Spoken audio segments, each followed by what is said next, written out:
Karl Marx was a Jewish journalist who studied law and philosophy at Bonn and Berlin under Hegelian scholars. He was expelled from Prussia, then France and Belgium. Some of his key influences are Hegel's dialectic, Feuerbach's materialism, and French socialist currents. He met Engels in 1844 and shared a lifelong partnership with him, culminating in the Communist Manifesto in 1848.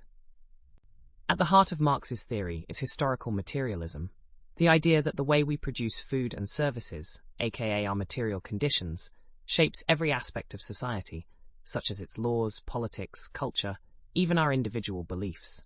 He maps out a sequence of modes of production, each defined by its forces of production, like technology, and by its relations of production, like social roles and class. He listed the modes of production as follows. 1. Primitive communism, where hunter-gatherer bands share resources with minimal hierarchy. 2. Slave society, where conquerors are owners and slaves produce surplus. 3. Feudalism, where landlords grant peasants protection in exchange for labor. 4. Capitalism, where private owners control factories and capital, and workers sell their labor for wages. Transition mechanisms arise from the internal contradictions of each mode, and they are 1. Class struggle, when exploited classes push back against those in power. 2. Technological change, when new machinery or methods disrupt existing relations, example being the Industrial Revolution's steam engine, weakening feudal ties. 3. Crisis, when the old mode's instability is exposed and new ways emerge. Marx's model divides society into two interconnected layers, the economic base and the superstructure. Let's delve deeper into each of these, and I'll share some examples. In essence, the force of production and relations of production determine how goods and services are produced and distributed. For example, in 19th century factories, steam engines and wage labor defined both the technology, which is the forces of production, and the boss-worker hierarchy, which is the relations of production. As for the superstructure, it's made up of institutions and ideas like law, politics, religion, education, media, and prevailing ideologies. These cultural and political forms arise from and legitimize the economic base. Example being copyright laws, voting rights, or religious justifications of private property all serve the interests of the owning class by promoting norms that protect their wealth. While the base shapes the superstructure also feeds back and stabilizes the base. Legal systems codify property relations. Schools teach obedience and work discipline. Religion often preaches acceptance of one's social station.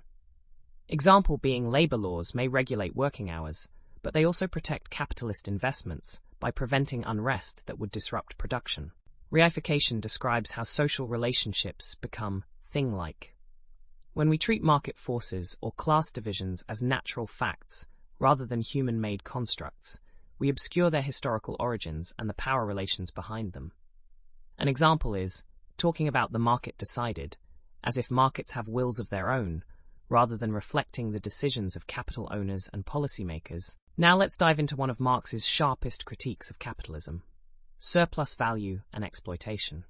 At the core of capitalist production is a simple but powerful injustice. Workers create more value than they are paid for, and that extra value is pocketed by the capitalist. This is why he envisioned a workers' revolution against the capitalist system. Use value is how useful a product is, while exchange value is how much it sells for in the market. Marx showed that when workers produce goods, their labor is the source of both values, but they are only paid enough to cover their basic survival needs, not the full value they create. An example is a shoemaker in a factory who produces shoes worth $500 per day, but only receives $100 in wages. Let's get into the rate of exploitation. Marx formalized this relationship with the SV formula. S equals surplus labor time, which is unpaid labor, and V equals variable capital, which are wages paid. The higher the SV ratio, the greater the exploitation. So for example, if a worker is paid for 4 hours of labor but works 8 hours, the SV ratio is 4/4 equaling 1, meaning half their day is unpaid. Let's distinguish between absolute and relative surplus value. Absolute surplus value is extending the working day, for example, making workers work 12 hours instead of 8, and relative surplus value is increasing productivity. For example, introducing faster machines so that workers produce more in the same time, allowing capitalists to extract more surplus without extending the day for the worker. One of Marx's most powerful concepts is alienation, which is explained in his economic and philosophic manuscripts of 1844. In brief, it claims that in capitalist societies, workers become alienated. They are disconnected from their work, the product, their humanity, and each other. Let's break it down, so stick around to learn more. Alienation from the product is when workers don't own what they produce. The products, whether cars, clothes, or software, belong to the capitalist. The effect is that these workers have no pride or emotional connection to the outcome of their labor.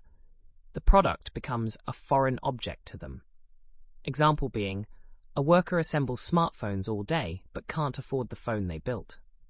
Alienation from the act of labor is when labor becomes a forced activity, a means to survive, not an act of creativity or fulfillment.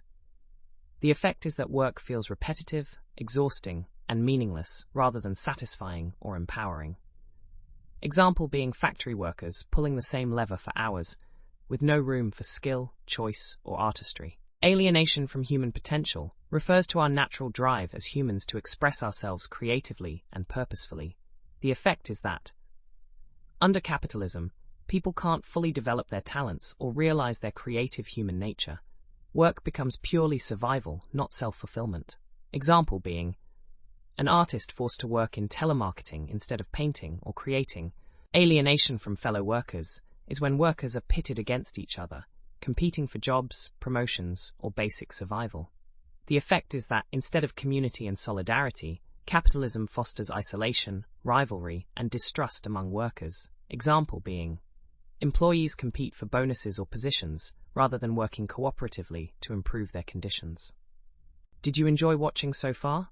Then check out part 2 of Karl Marx, where we delve deeper into his legacy and theory. If you learned anything new, please comment, like, and subscribe for more videos.